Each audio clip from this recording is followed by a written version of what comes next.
Você é verdadeiramente livre? Essa não é uma pergunta sobre sua situação política ou financeira, mas sobre a sua alma. Você se sente preso, tentando sempre ser bom o suficiente, carregar o peso do seu passado ou viver de acordo com as expectativas dos outros? Se a resposta for sim, a carta de Paulo aos Gálatas foi escrita para você. Essa carta é talvez a defesa mais apaixonada e visceral de toda a Bíblia. Nela, o apóstolo Paulo luta com unhas e dentes para proteger a pureza do Evangelho. Nas igrejas da Galácia, uma crise se instalou. Falsos mestres chegaram dizendo que a fé em Jesus não era suficiente. Eles ensinavam que para ser salvo de verdade, você precisava crer em Cristo e também seguir as leis judaicas, como a circuncisão. Era Jesus mais alguma coisa. Paulo fica indignado com essa ideia. Gálatas não é apenas uma carta antiga, é um manifesto atemporal, um chamado radical para redescobrirmos a liberdade que só encontramos pela fé em Jesus Cristo. Para combater essa heresia, a primeira coisa que Paulo faz é defender a origem da sua mensagem. Ele afirma com toda convicção: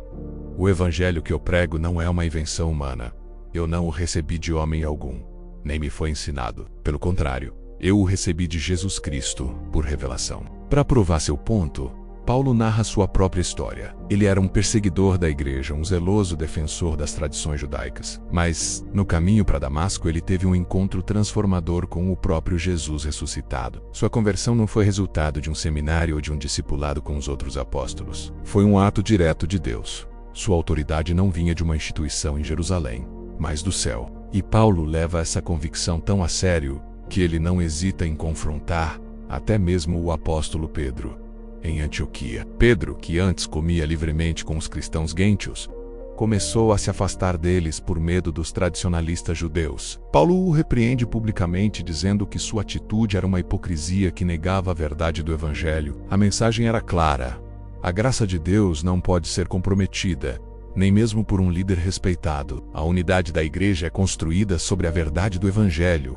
não sobre tradições humanas. Isso nos leva a uma pergunta pessoal e desconfortável.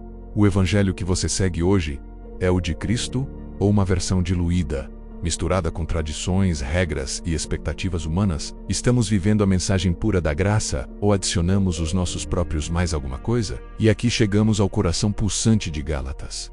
A doutrina da justificação pela fé. Paulo declara em Gálatas 2:16: sabemos que o homem não é justificado pelas obras da lei, mas pela fé em Jesus Cristo. Ser justificado é um termo legal que significa ser declarado justo, inocente, diante de Deus, o juiz supremo. O que Paulo está dizendo é revolucionário. Nenhuma quantidade de boas obras, rituais religiosos ou esforço moral pode nos tornar aceitáveis a Deus. Por quê? Porque o padrão de Deus é a perfeição. E todos nós, sem exceção, falhamos. Tentar alcançar a salvação por nossos próprios méritos é como tentar encher o oceano com um balde. É uma tarefa impossível e exaustiva que Cristo já completou por nós na cruz. Para ilustrar isso, Paulo nos leva de volta a Abraão. Muito antes da lei de Moisés existir, Abraão creu em Deus e isso lhe foi creditado como justiça. A salvação sempre foi pela fé. A promessa de Deus a Abraão precedeu a lei. Então, qual era o propósito da lei? Se ela não podia salvar, para que servia? Paulo explica que a lei agiu como um aio ou um tutor.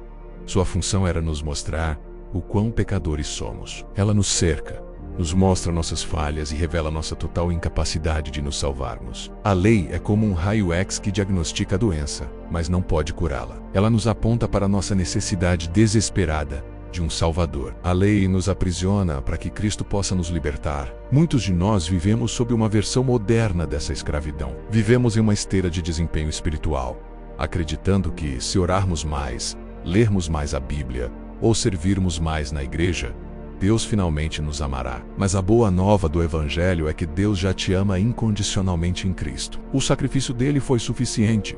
Você pode descer dessa esteira, você pode descansar. Mas se somos salvos pela graça e não pelas obras, isso significa que podemos viver de qualquer maneira. A liberdade em Cristo é uma licença para pecar? Paulo antecipa essa pergunta e responde com um sonoro não. Ele diz: foi para a liberdade que Cristo nos libertou. Portanto, permaneçam firmes e não se deixem submeter novamente a um jugo de escravidão. E depois acrescenta: Vocês, irmãos, foram chamados para a liberdade, mas não usem a liberdade para dar ocasião à carne. A liberdade cristã não é a liberdade para fazer o que queremos, mas a liberdade para nos tornarmos quem fomos criados para ser. É a libertação do poder do pecado para viver uma nova vida, guiada pelo Espírito Santo.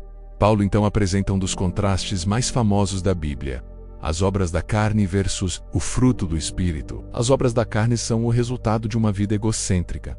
Imoralidade, impureza, ódio, discórdia, ciúmes, ira, são comportamentos que nos destroem e destroem nossos relacionamentos. Em contrapartida, o fruto do Espírito é o resultado de uma vida conectada a Cristo: amor, alegria, paz, paciência, amabilidade, bondade, fidelidade, mansidão e domínio próprio. Note que Paulo não chama de frutos no plural, mas de fruto no singular. É um pacote completo, um caráter que floresce naturalmente quando estamos ligados à videira, que é Jesus. E aqui está o segredo. Esse fruto não é algo que nós produzimos por esforço próprio. Não se trata de tentar ser mais amoroso ou mais paciente. Trata-se de andar no Espírito, de cultivar um relacionamento diário com Deus, de nos rendermos à sua vontade. A liberdade cristã não é a ausência de regras, mas a presença de uma nova natureza, guiada pelo Espírito de Deus que habita em nós. Ao longo desta jornada por Gálatas, vimos que o Evangelho é uma mensagem de liberdade radical. A salvação é um presente totalmente gratuito, recebido apenas pela fé em Jesus. Essa fé nos liberta da escravidão esmagadora de tentar merecer o favor de Deus e nos liberta do poder do pecado, capacitando-nos a viver uma vida nova e transformada pelo Espírito Santo. A mensagem de Gálatas culmina na poderosa declaração de Paulo: quanto a mim, que eu jamais me orgulhe de mim, a não ser na cruz de nosso Senhor Jesus Cristo. No final, tudo se resume a isso. Não nos gloriamos em nossa moralidade, em nossa religiosidade ou em nossas conquistas. Toda a nossa esperança, toda a nossa confiança está depositada naquilo que Jesus fez por nós na cruz. Vamos fazer uma oração juntos. Senhor Deus, obrigado pela liberdade que nos deste em Cristo. Perdoa-nos por todas as vezes que tentamos merecer o Teu amor com nossas próprias obras. Ajuda-nos a abandonar o fardo da lei e a abraçar a graça que flui da cruz. Que o Teu Espírito Santo produza em nós o Teu fruto, para que nossas vidas Te glorifiquem. Em nome de Jesus. Amém. Se você ouviu esta mensagem e percebeu que tem vivido sob o peso de tentar ser bom o suficiente para Deus, eu quero te dizer que há um caminho melhor. Jesus já foi bom o suficiente por você. Ele pagou o preço na cruz para te dar perdão, paz e uma nova vida. Se você quer receber este presente, basta crer. Abra seu coração agora mesmo e diga a Ele: Jesus, eu creio que Tu és o Filho de Deus e que morreste por mim. Eu te aceito como meu único e suficiente Salvador. Entra na minha vida e me faz livre. Se você fez esta oração, sua jornada de verdadeira liberdade começou hoje. Obrigado por assistir. Se esta mensagem te tocou, por favor, curta, compartilhe com alguém que precise ouvi-la e se inscreva no canal para mais conteúdo como este. Que a graça e a paz de Cristo estejam com você.